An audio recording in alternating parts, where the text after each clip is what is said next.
Please welcome to the stage journalist and activist Shaun King.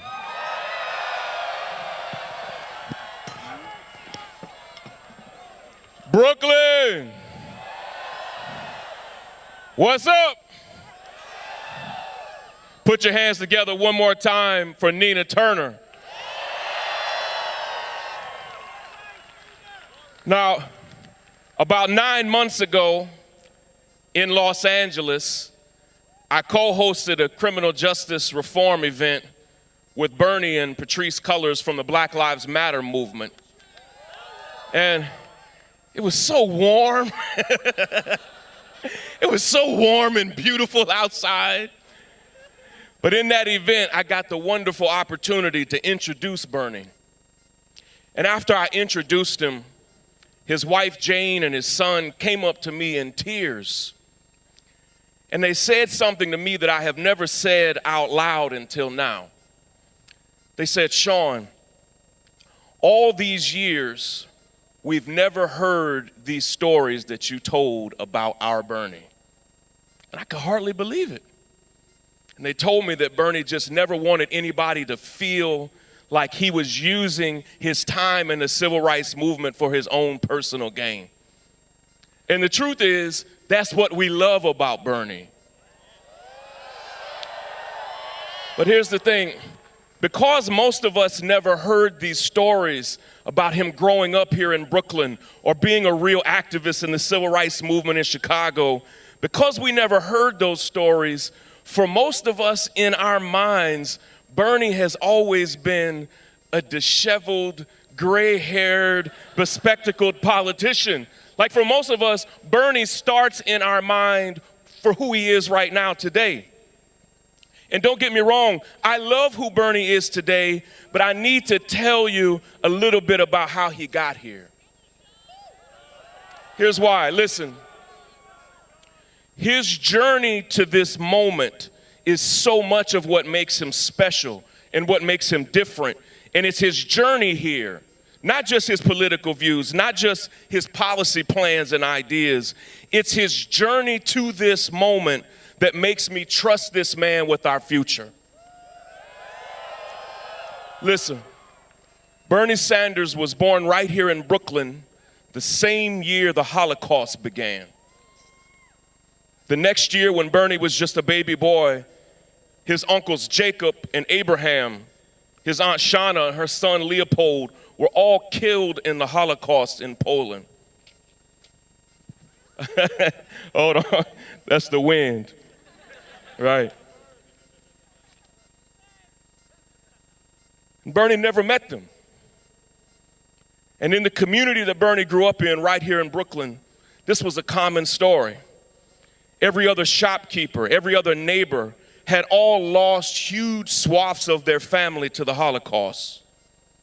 And to come of age in that time, in that space, it gave Bernie a deep sense of right and wrong. But I also think that the trauma that Bernie's family faced and experienced, it also meant that you really didn't talk about your pain. It was just too hard.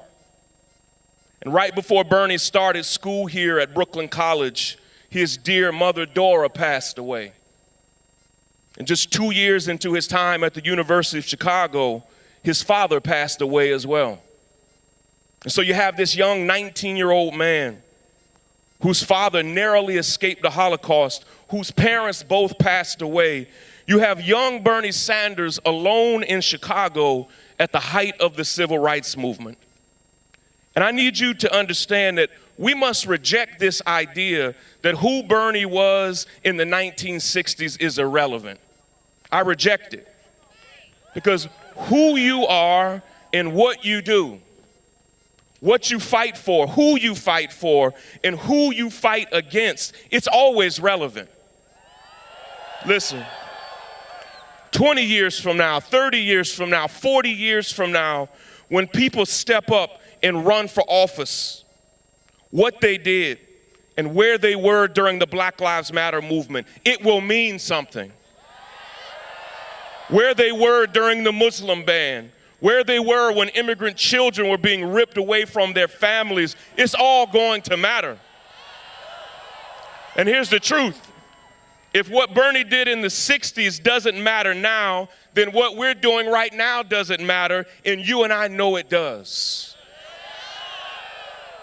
Nina quoted it earlier. Dr. King said, "The ultimate measure of a man is not where he stands in moments of comfort and convenience, but where he stands in times of challenge and controversy."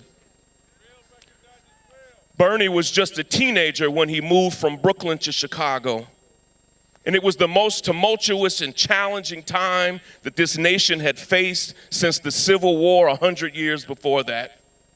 And most Americans, particularly most white Americans, remained completely silent.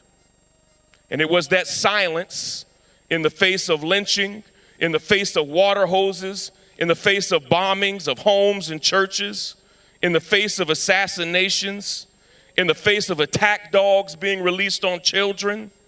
It was actually that white silence that broke the heart of Dr. King as he languished in the Birmingham jail. And it was that silence in the face of evil that Dr. King said actually tells us more about the soul of America than the brutality itself. And Bernie loved Dr. King, young Bernie. And long before we used the phrase white privilege, Bernie had the notion that he needed to use his own white privilege to fight back against racism and bigotry and inequality. He's been doing it. And Bernie had a desire to hold this country to a higher standard, and that feeling began to well up in Bernie as a young student at the University of Chicago.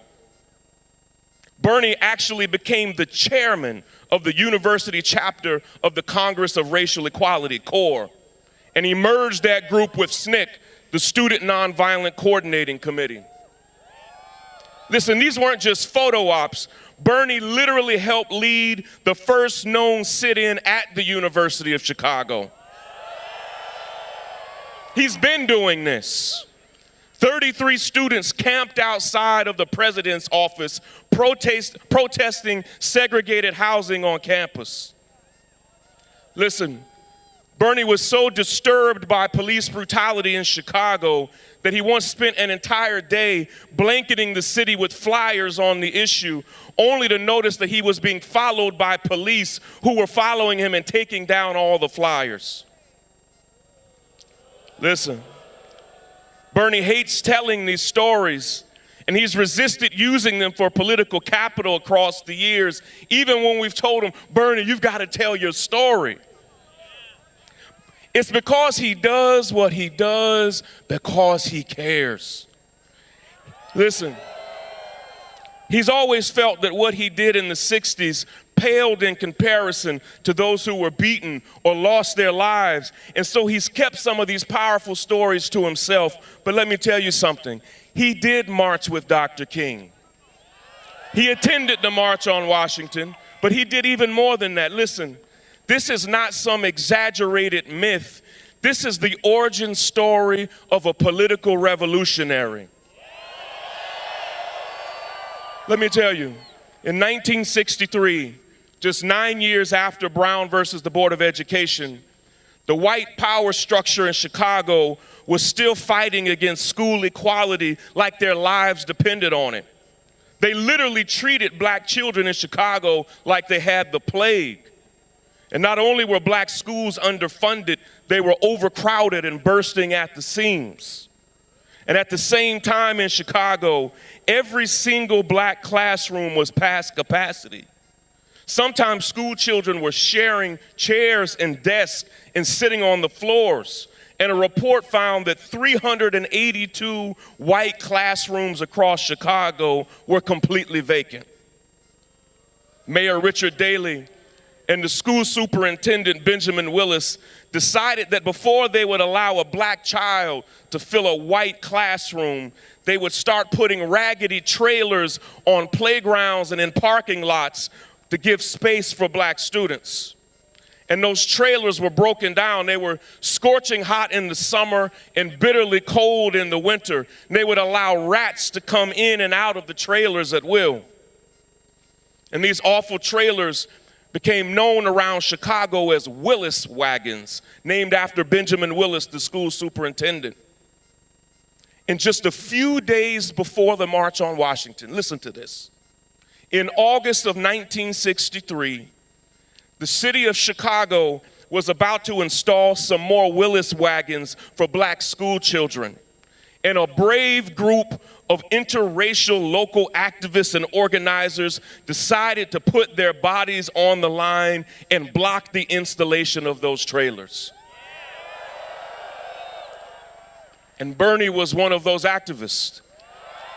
Listen, Bernie Sanders literally stood in front of bulldozers to block the installation of those Willis wagons.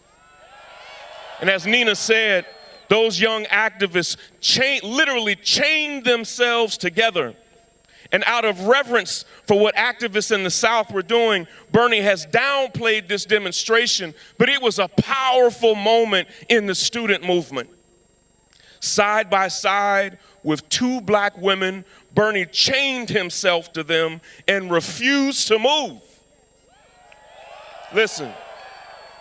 Even when the Chicago police told them that they were going to arrest Bernie and forcefully remove him, he refused.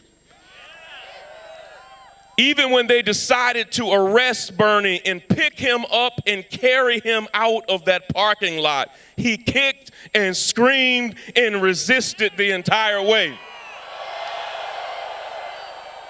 Have you seen that photo of the police carrying Bernie? I love that photo. He won't even let his feet touch the ground. Listen, and that photo to me is not just who Bernie was, it's who he has been his entire life. Bernie has been giving the man hell since the day he was born.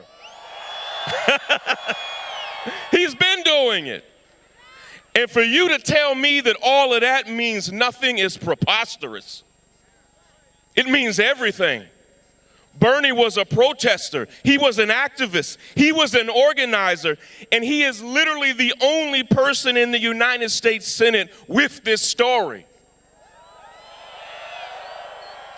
I could tell you a dozen more stories, but I wanted to tell you who Bernie Sanders was when it counted. I wanted to tell you who he was before we knew him, before we ever felt the burn, before he ever ran for office, before he was ever a national figure. He was a fighter for the people. Listen, he has always rejected the status quo. He spoke out against apartheid in South Africa when crazily that was an unpopular thing to do. And even today, he speaks out against apartheid-like conditions in Palestine, even though it's not popular. Listen, I don't care when 45 calls him Crazy Bernie, because he is just a little crazy. And I think all of us got a little crazy in us, if you know what I mean. Here's how I was in California when Bernie Sanders went to Disneyland and literally said that he did not think that Mickey Mouse and Goofy approved of Disney not paying their workers a living wage. You got to be a little crazy to do that. Who does that? How is it that 1 in 10 of their workers had been homeless the past 2 years? That 2 out of 3 of their workers were food insecure, and 3 out of 4 of them don't even make enough money to pay their rent. Do you know how much guts it takes to call out one of the most beloved brands in America for underpaying their employees? And guess what happened? Disney announced that they are going to pay all of their workers at least $15 an hour. I don't want to hear when people say, what has Bernie done? That's what Bernie's done. On just this past September 5th, Bernie Sanders and Congressman Ro Khanna introduced a bill. It's how I know Bernie's a little crazy. They called it the Stop Bezos Act. Let's not beat around the bush. It's the Stop Bezos Act. That was on September 5th. And 3.5 weeks later, Amazon finally caved and announced they're going to pay their workers at least $15 an hour. Listen, in 2016, like so many of you, I campaigned hard for Bernie to be president. And to this day, I still believe that he would have beaten Donald Trump.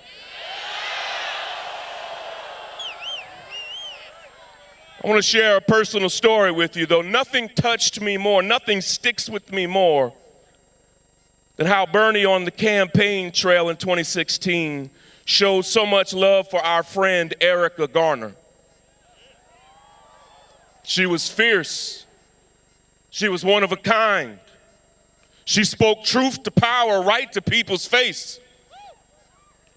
And when most campaigns were rejecting her and criticizing her, Bernie brought her on the campaign trail. When you get home, I'd like for you to go to YouTube and search Erica Garner, Bernie Sanders campaign ad, because I think that campaign ad was the most compelling ad of 2016. Erica was forced into becoming a revolutionary freedom fighter after the NYPD murdered her father in cold blood. I know we might be on TV right now, but Erica had a bullshit detector and she could see BS from a mile away. And so many politicians had looked her in her face and lied over and over again about the justice they were going to give her family. And Bernie was one of the only political leaders that she trusted. And she loved him. And she gave her life fighting for justice for her father, Eric Garner. She was just 27 years old when she died of a heart attack 2 Decembers ago. And my very last conversation with Erica before she passed away right here in Brooklyn was about how much we both loved Bernie and how much we both hoped he'd run again. Listen, she loved him because she knew that at his heart, he was just an activist pretending to be a politician. Listen, she knew that he was an activist determined to change the system from the inside out. And Bernie, if you can hear us, we're out in the cold right now. We're standing with you. Yes, Bernie, because we believe in you. But Bernie, we're standing with you because you help us believe in ourselves. You help us believe in our potential to make this country and this world a better place. Bernie, you help us believe in big ideas. And that all these years that you're still a dreamer makes us think it's okay to be dreamers ourselves. Bernie, we love you, man. We love that your campaign, that our campaign kickoff for you was in the snow and cold, because we hope it shows you, Bernie, that the people are with you. Brooklyn, are you feeling the burn? Listen, Brooklyn, thank you for braving this cold weather, but without further ado, let's give a huge welcome to our brother, our friend, our fearless advocate. Brooklyn, give a hometown welcome to the man that has been speaking truth to power for generations, the next president of the United States of America, Bernie Sanders. Let's go.